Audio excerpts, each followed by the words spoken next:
When you say, Alex, you read Dostoevsky and stuff like this, and yeah, that's true. But I also read things like Capital in the 21st Century by Thomas Piketty, which is a philosophical economics book, historical philosophy. And those make you incredibly wise with basically how the economic system is going to play out. Yeah, how is Taleb philosophy, or is it economics, or is it business? It's a little bit of everything. I mean, it's a little bit mindset. It's a little bit of philosophy. It's a little bit of just to challenge your thoughts, because he wants to get under your skin. He wants to challenge you. He also was one of the few people that predicted the 2007 crash with extreme accuracy. Literally said the Fannie Mae mortgage system is going to collapse 6 months before it did. Yeah. Right. Mm-hmm. And then he did a book about, and they did Anti-Fragile, which was a book about how to live and invest in a world of uncertainty. I think everybody could dabble into philosophy, and there's a lot of, so many things are philosophy adjacent.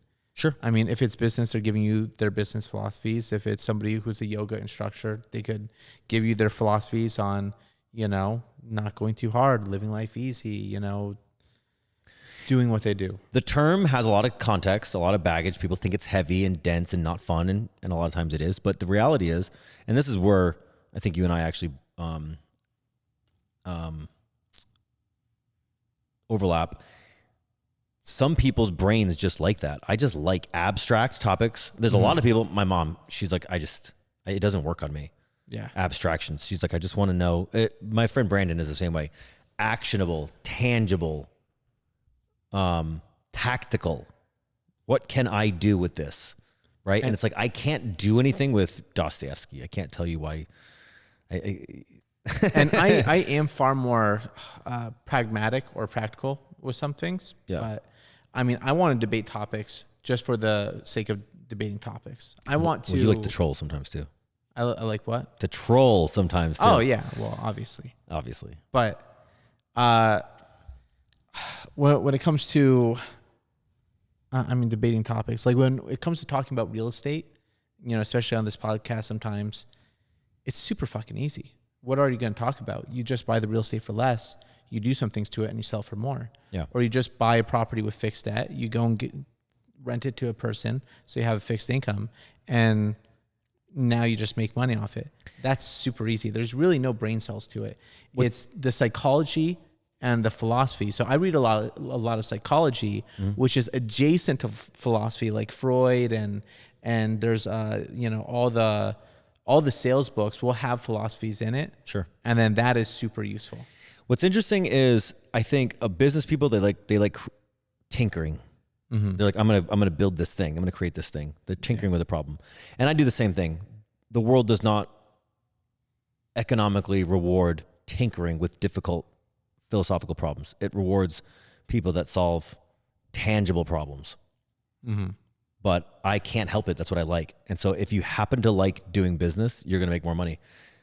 But again, to go back to the earlier point about happiness, it's like, if you are chasing money and you don't like building businesses, and that's not really what you're built for, and you're just trying to chase the money, it's not going to make you happy, because it's not what you want to actually do. So I think it's important to, again, find the thing that fulfills you. If you happen to be fulfilled by, it's interesting, if you happen to be fulfilled by building a business, the money's not going to matter, because you're doing the thing you like to do.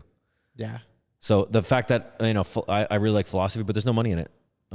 I think there's a lot of, what people don't count on is there's a lot of hyper competitive people out there who love chasing money simply as points. A game. To show that they made it and that they're better than you. Yeah. But the money, I can't imagine. Yeah. Again, the money's probably secondary, and maybe that's part of the game where they flaunt it, and I understand that. But again, not money for the sake of money. That's points for the sake of why did Dan Bilzerian do what he did? Was it